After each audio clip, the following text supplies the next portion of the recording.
Welcome to her remarkable history. Remember, to support our channel, please subscribe. Kat Ashley, Elizabeth I's governess and most loyal lady. Elizabeth I's reign is considered a golden age in English history, as she saw off the threat from the Spanish Armada.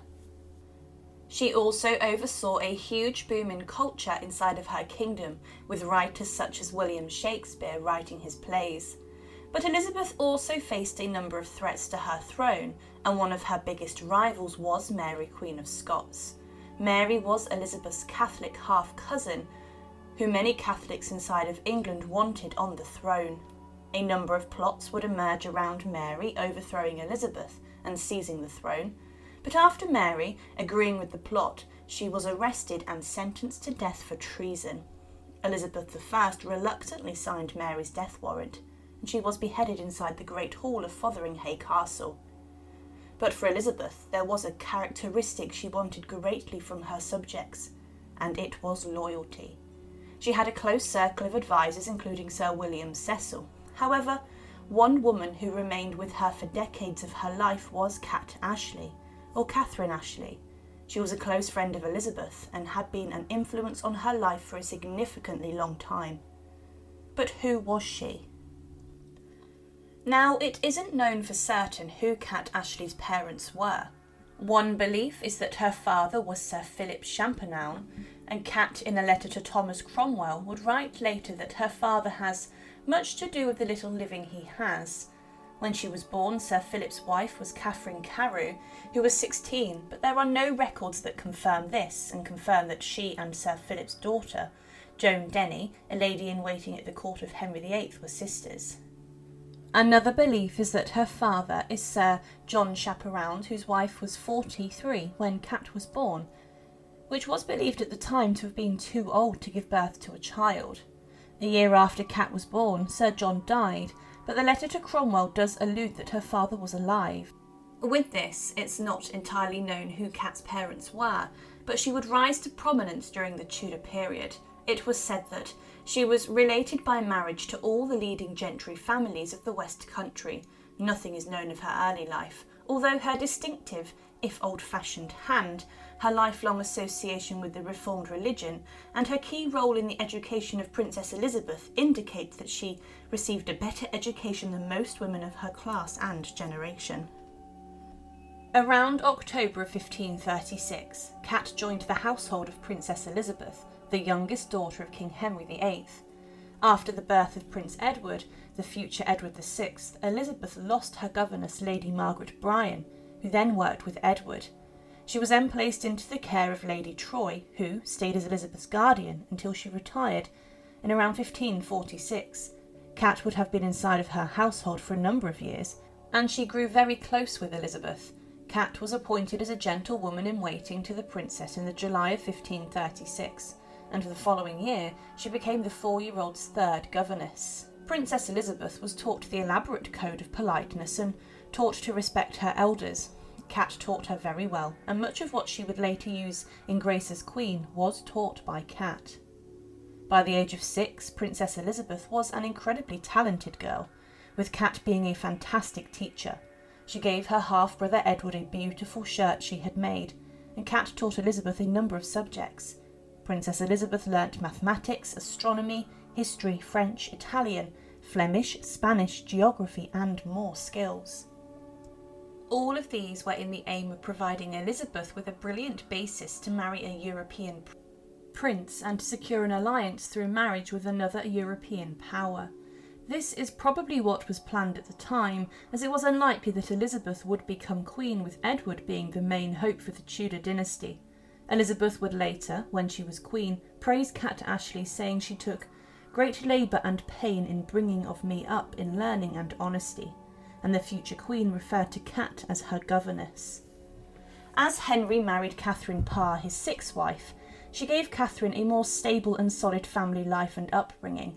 Catherine also restored Elizabeth in the line of succession, and she was taken to the royal court and was there often. In 1545, Kat married John Ashley, who was at the time the senior gentleman attendant of Elizabeth, and Ashley was also well linked to the crown, being a cousin of Anne Boleyn, Elizabeth's mother.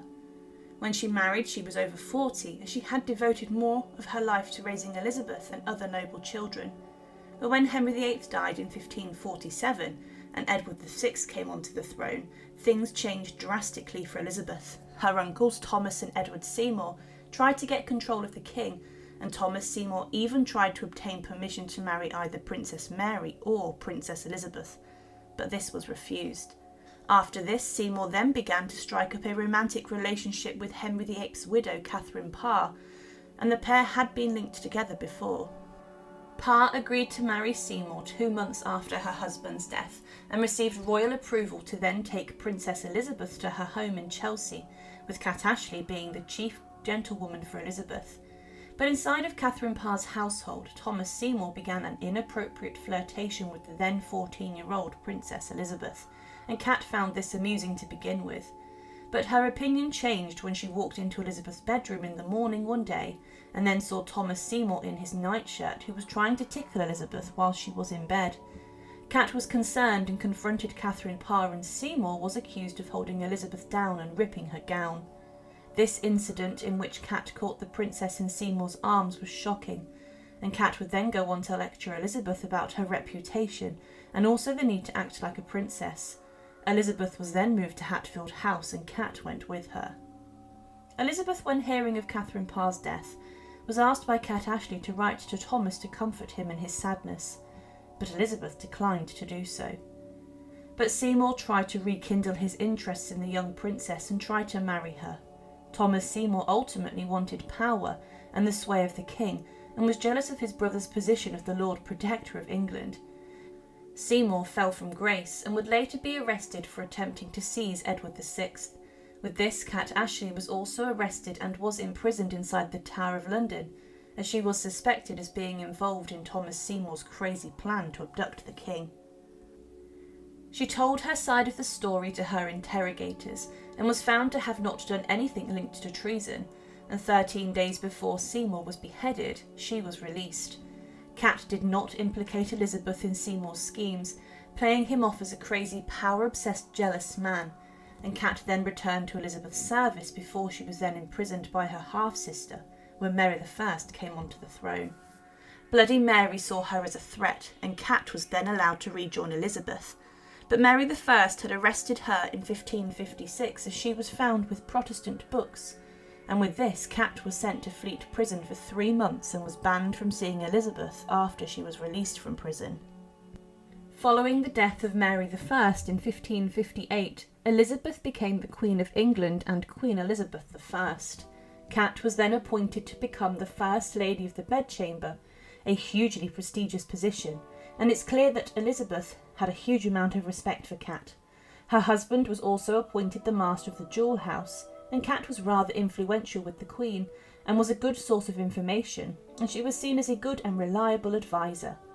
Inside of court, she was part of a strict and fair society and atmosphere, and she helped the Queen to ensure that her government did not dominate her. There were many concerns when Elizabeth I came onto the throne, but all of Kat's work throughout the years had prepared her for the day she was crowned. Kat's hard work had turned Elizabeth into a brilliant queen and a strong one, and she ensured that Elizabeth's government did not control her. In May of 1561, Queen Elizabeth even crafted Kat a gift of an old French velvet gown, which was a beautiful frock.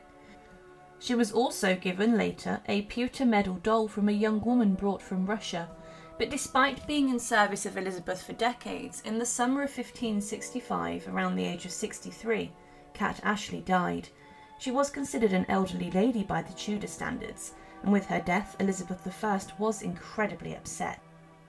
She was upset that in her final moments her friend was not in attendance at court.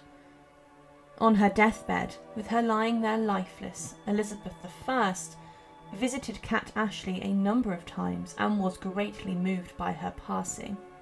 Kat Ashley was the brilliant governess for Elizabeth I who taught her so much and helped to make her the queen that she became.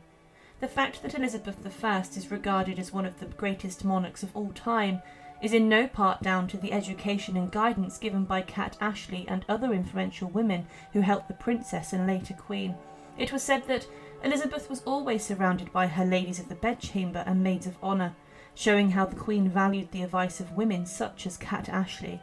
But today Kat is remembered for being the brilliant governess and advisor who helped to sculpt Elizabeth I into one of England's greatest queens. Thank you for watching, and to support, please subscribe to Her Remarkable History. Thank you.